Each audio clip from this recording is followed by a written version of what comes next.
Everybody, welcome to today's webinar.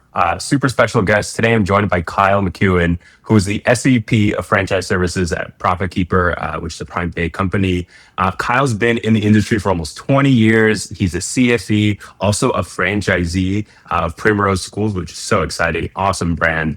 And today I asked him to come on to bring in a little bit of that experience of both the finance of franchising, but also that franchisee experience to talk about something that a lot of folks don't talk about a lot, which is how do you coach through financial struggle, right? Operational is one piece, but when a franchisee is actually in financial stress, how do you approach that? What are the ways to navigate a franchisee through that to make them a rock star performer again? Kyle, thanks so much for being on today. Yeah, thanks so much for having me, Gary. Cool. So, before we get started, would love it if you could give a little bit of a self intro. I know hopefully I did you at least partially justice there. No. It's a pleasure to be here. Like I said, as far as background goes, I've worked for ProfitKeeper for almost 20 years, believe it or not. Came out of public accounting, went right into software, and had been with the company for quite a while. So it's been a fun ride here at ProfitKeeper. We've done a lot of really cool things on this front. And then about 5 or 6 years ago, my wife and I opened our first Primrose School. And then we have opened up since 2 more, or acquired, I should say, 2 more. So we own 3 Primrose campuses. And so that has been a journey in and of itself. But we're really proud of that. We love Primrose as a partner. I always have to give them kudos whenever I'm talking about Primrose. They're a great partner. We now, we're proud that we've kind of run kind of the businesses and such that we are ranked 1, 2, and 3 with our campuses in the state of Arizona, and so we've done a lot of hard work, or it's been a lot of hard work to get it there. But yeah, we love wearing that hat too. So I think that it helps me on my ProfitKeeper role quite a bit, being able to experience what franchisees experience as well. So that's a little bit awesome. about me. That's so cool. And yeah, agreed. Primrose is such an awesome brand. Yes, maybe and obviously this isn't you, but franchisees that might be struggling, right? And the realities of there's many reasons that might happen. You guys obviously, ProfitKeeper, get a special lens into understanding that, but maybe putting your franchisee hat on, what is a little bit misunderstood by brands with franchisees that might be struggling? Yeah, as I think about that, so many conversations with individual franchisees at ProfitKeeper, but then just my own personal experiences. And I think to a certain extent, there is, I don't want to call it an empathy gap, but sometimes there tends to be an empathy gap where brands say, hey, this is the model, you run it just the way that you're supposed to run it. And then when franchisees are, kind of working hard, I'll use the quotation terms, working hard, they might be filling that process out, not having a lot of success, like the pressure is mounting, and they feel like they're working hard, but they're not seeing the success. And so there's this gap of understanding, like the franchisor is like, well, why aren't you running the model the way it's supposed to be run? Franchisees like, I'm trying. And so kind of reconciling where that breakdown is operationally is tough sometimes. And then also, I think I'm speaking the obvious here, but a lot of franchisors have to have the infrastructure to be able to adequately help those franchisees in a timely way. Like the communication is built up. Like I remember talking with one franchisee, like I haven't talked with my franchisor for like 4 or 5 months, And sometimes it's the franchisee saying, I don't want their help. I'm going to do my own thing. And that, in my opinion, doesn't lead to always the best results. And then sometimes it's just the franchisor simply for whatever reason doesn't have the structure to be able to touch the franchisee that much. So it's this balance that is played between the franchisor and the franchisee. And I will say, that the Lone Ranger approach for franchisees who feel like they can do everything on their own, I think they're missing a big opportunity to understand that their franchise is a partner with them that has experienced a lot of different things and that can help them. But vice versa, there's a lot of things that the franchisee is experiencing that the franchisor can maybe better help them with specifically instead of just generally telling them certain things. So yeah, I would say it's just a balance. It doesn't go all the way one way or the other sometimes, but mainly just that communication gap of I'm struggling and I need some help to be able to like overcome this certain issue. Yeah. It's interesting, as you're talking, I don't know if you know this, I'm the youngest of four. And as the younger sibling, it's always like, no, I can do it myself. Like, leave me alone. Like, yeah, I know you've done it, but there's something about that pride. And I wonder how that manifests in the franchisee relationship, because as a franchisor, presumably when people are struggling, whether they raise their hand or you see it in the data. So when you approach them, I, as a franchisee, could imagine being defensive, right? So how do you think about that balance of holding somebody accountable, but still not making them defensive? I mean, it just feels like such an intricate dance and such a delicate situation. Yeah, and I think acknowledging that in the very beginning, I think helps. And so as long Right. as you understand that, it's a little bit like, I read a book a long time ago. It's called Critical Conversations, and it really talks about how you approach someone can immediately put them on the defensive, right? And we don't want that. That's not helpful to be able to like bridge these gaps and help the franchisees out. So the way that I would say it, and a lot of this is my own experience, kind of wearing my franchisee hat again and talking to a lot of franchisees at ProfitKeeper as well, is that when a franchisor approaches like an operational conversation, and it's like, hey, we're not seeing the results that we want to see, I think immediately sometimes that's tied to very, very specific operational things, which is helpful. But what I would also say is it's ungrounded with data and it's ungrounded with financial information as well. And where I think that's the problem is that sometimes that can feel very critical. Like you're not doing this, you're not doing this, you're not doing this, you're not doing this. But for consideration, if someone came into one of like our schools and they said, this isn't set up the right way, this isn't set up the right way, or the furniture, whatever is wrong here, and it's just nitpicking. Instead, like narratives are very powerful. The franchisor could come in and say, what we've seen is that when franchisees really pay attention to these details, that when you're taking a family on a tour, that this shows really well and this helps convert people better if you have it set up this way. Or if you structure your room this way, it will give you the flexibility to add a new child into your classroom that could equate to this much per month, that could equate to this much per year. Or if your kitchen is set up this way, it could save you money as. And those are the types of things that all of a sudden, I think you really have the franchisee's attention. Like instead of it being critical, you're tying it to the outcomes that they really want, which is greater profitability. That they are under a tremendous amount of stress a lot of times, but they did it to make money. They did it to take care of their families. And Yeah. so instead of just focusing on just that operational like prism only, you expand that a little bit and say, I'm trying to help you. Let me bridge the gap of how that can help you financially. And then I think that's a lot better received or more. Interesting. Yeah. The franchisees will run with that a lot more than they will just, oh, great. My franchisor came in and just was critical of everything I was doing. It's so interesting. You're talking about this, and I'm thinking the difference between an instructor that's just telling you the way it is versus a business partner. And I think about this.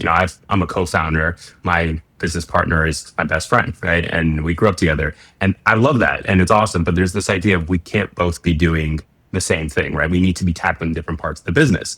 And what it sounds like you're saying is the franchisees there for the operations, and the brand is kind of like the eyes up part of that business partner, right? They're the ones that are looking across hundreds of similar businesses and trying to figure out what's working and then bringing that in as like a, hey, here's what I found. Now here's what you should do, which I think is actually a really big and very interesting, at least paradigm shift for me in my brain. Yeah, absolutely. I think the more we realize that we can't be everything, experts in everything, and we realize that we need help. And that's what the best part of franchising is. We've always heard it in business, for yourself, but not by yourself. Like you've got Right. that help. But it is funny. people still miss that. I mean, I go to convention after convention, clients, other types of events, and it still seems like there inevitably is a little bit of mistrust where franchisees just feel like, the franchisor maybe takes them for granted, maybe doesn't care about their financial outcomes per se. And I don't think that's true. So I think that's a breakdown in communication and conversations and narratives where the franchisor is like, listen, the more successful you are, Right. Right. the more successful we are. So let's work together and let's put in the work together, but we can help you. Like if you listen to us, we can help you. So that's just so critical wherever you put that coaching hat on as far as franchisors, and then equally just reiterate that to the franchisees. We're coming to visit you. And yes, there are certain standards that must be met that we can't compromise on per se, but we're looking at this as an opportunity to really help. If the franchisee feels like when that franchise business coach left, that they're like, that wasn't really helpful. They just were unhappy with everything that I'm doing, and I'm working long hours and doing everything I can. I would submit to you that's a real breakdown in communication. There was something there that was a missed opportunity for the franchisor and the franchisee to kind of collaborate together on what would really help the franchisee. That's cool. I'm also thinking now, what's the extent of that, right? And I'm putting my business owner hat on, but there's an element of if somebody's telling me or advising me to try something different, I'm happy to try it. But if someone's asking me to spend money on something, that's a next step. And I'm thinking about, on the small end, it's like, spend on a marketing channel or, spend more on marketing. That's a clear one. But when some people are asking for a remodel, right? You're talking, a 6-figure bill.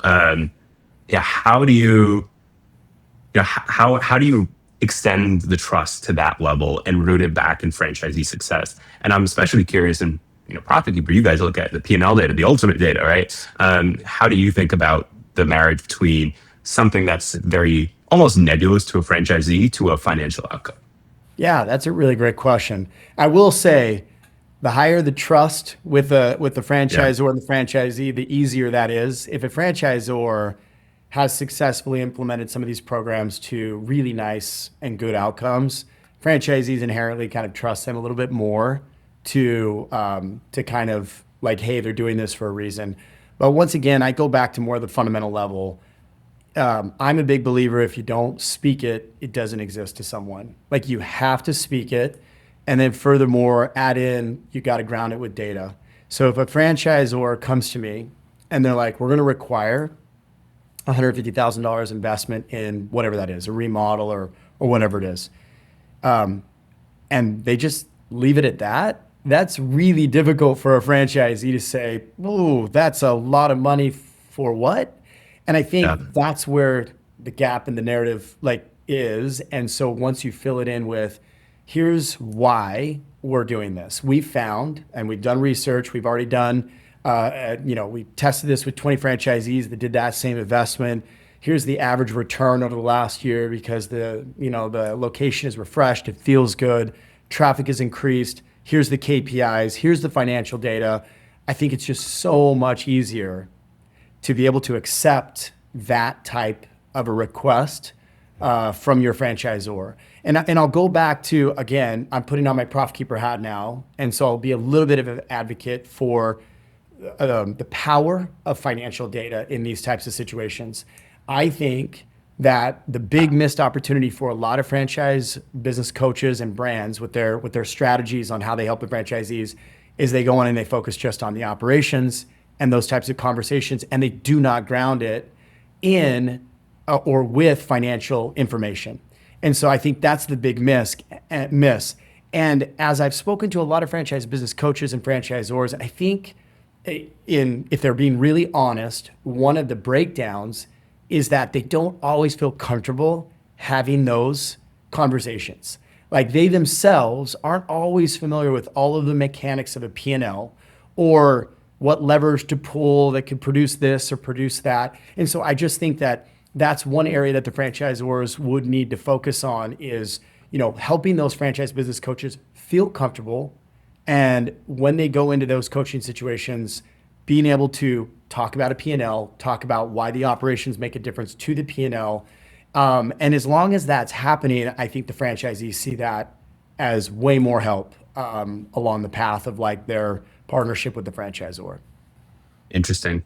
It's, it sounds like it starts with that single P&L informing the decision. Then you figure out the narrative, and then it comes back to, I like what you said around saying it first, and then backing up the data, right? Not starting with data overload, but saying very succinctly, this is what's happening, naming it, and then moving back to the data. Which brands, and maybe I'm going to strike off Primrose because you were done enough advocating for them, which brands do you see that do this really well, or what kind of similarities do you see across brands that do this really well, where they have a process that both informs and is smart, but then also is able to adjust and nuance for the reality that it's, an into 500 individual franchisees at the end of it, right? How does that work? ProfitKeeper has some amazing clients. Yeah. Like I smile as I talk about it. We just have so many amazing clients that I've just been in awe of. As I take a step back and I'm, have relationships with these franchisors, I'm like, that is really good what you're doing, right? Like I just get to take a lot of this in. So I'll omit names, but what I will tell you is some of the best franchisors that I work with play that fine line of, like, for example, financials, right? A lot of franchisees, it's just kind of the culture. I don't want to share my financial information because maybe I'm embarrassed because I'm not doing well. Maybe I have a little mistrust with the franchisor of how they're going to use that data, et cetera. But the best like practices that I've seen with our clients are when they're requiring financials, but then the franchisees can see that they're using those financials. So for example, one brand, and they're a large brand. I mean, they've been around forever. So they have figured out some really great things. They probably hit a lot of walls along the way, but they finally figured out that constant meetings or coaching sessions with the franchisees, and I'm talking on a regular basis, where the franchisee sits down with the franchisor and they're reviewing financials and offering help and guidance.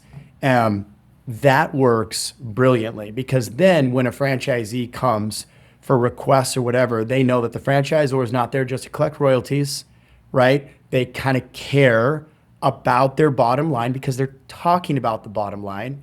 And that's like kind of a really important point.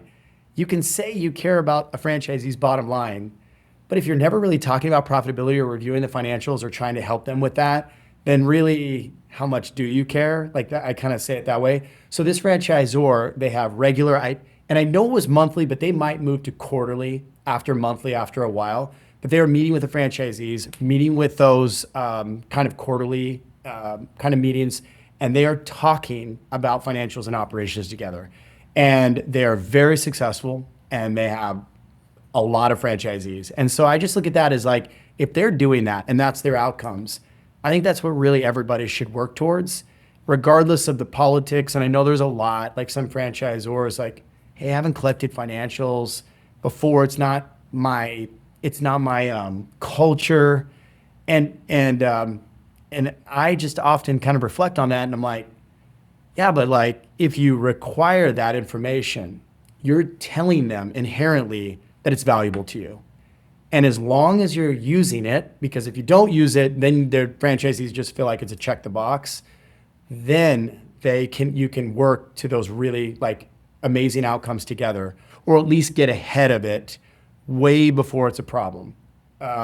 One more thing, a point I'll make on your question was, franchisor came to me a long time ago and they just hadn't been collecting financials, and there's different kind of vendors in our space of what ProfitKeeper does. And they said, just regardless of like who you choose, what you're using as a tool, they kind of mentioned, listen, what I love about a software like this is it tells me that there's an issue long before the franchisee calls me and says, hey, listen, I don't think I can continue this. We've got to kind of run a process of shutting down or whatever, because you're looking at the data and you see that way before it's coming. Like Yeah. literally the radar system. You see that come in, you're like, danger zone, there's some problems here. and they can jump in and coach and try to help. So with the lack of like collecting financials and the lack of having a tool like a ProfitKeeper or whoever you're going to use, I think you're operating at a huge disadvantage. Such a believer in the financial transparency and performance coaching at a cadence. I think that's so right on. And but interesting, you're talking about problems, identifying them sooner. Maybe this will be my last question to you. The How does that look for a top performer, right? If somebody says you're highly profitable, Kyle, you're 1, 2, and 3 in Arizona, and now you show up and someone's telling you about your P&L or your operations, and you're looking at them saying, I'm 1, 2, and 3, like, what are you telling me? I'm curious what that conversation looks like on the flip side and what financial transparency and frequent coaching looks like when you're doing well, not when you're doing poor. Yeah, I love that question. Yeah. And why I like that question is because I do feel like a number of franchisees, maybe some that are listening but they're out there where they feel like inherently there's no value for them to compare themselves against maybe the majority of the franchisees in the system because they're doing that well. What I'll tell you is bringing it back to our schools is there is over 500 Primrose Schools in the US. And I absolutely believe that just because I have a certain situation in Arizona, that if I compare myself against schools that do about the same revenue as me, there is a tremendous amount that I can learn from them. And so I think how I would answer that question and how I've seen it, at least for me, is that you start to expand that and you start to compare yourself against others in your peer group that you could say, hey, listen, they're doing just as good as me, or even better. And I want to compare myself against a peer like that because I want that lift. I want to see how are they managing their labor? What are their expenses like? What is their revenue like? And then franchising is one of the most wonderful networks that there is. Big believer in it. As far as then, okay, with that information, now I can reach out to franchisees and say, talk apples to apples. Like, hey, how are you? Like, my labor cost is like 3 to 5% over yours.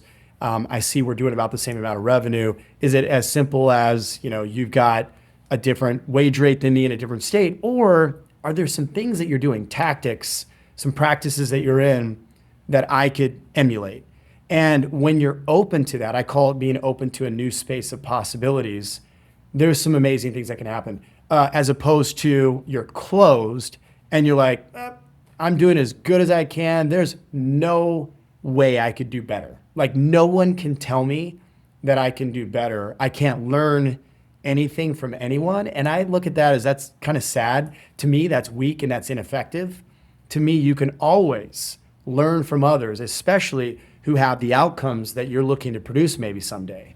And so again, to answer that question, what I would say is, in that case, if you feel like there's not value and you're doing really well, like for Kyle and Kate with our 3 schools, what I would start to do is expand that comparison group.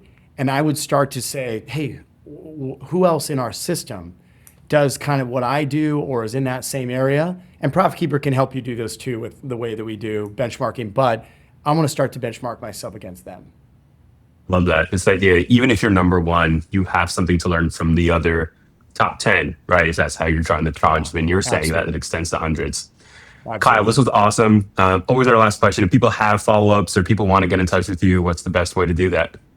Oh, geez. I'm an open book. If someone wanted to contact me directly, I'd say email me at kyle@profitkeeper.com or just go to profitkeeper.com. We want everyone to be successful in franchising. So whatever the tool you're using, if you feel like we could be helpful, we'd love to help. I know I'll speak to Gary and Harmonize, like they're amazing. And so, yeah, we're just really appreciative to be here. We love everybody that's in the franchise business model and want to see you succeed. So, yeah, if we can be of help, let us know. I love that, Kyle. Thanks so much for the time. All right. Thank you.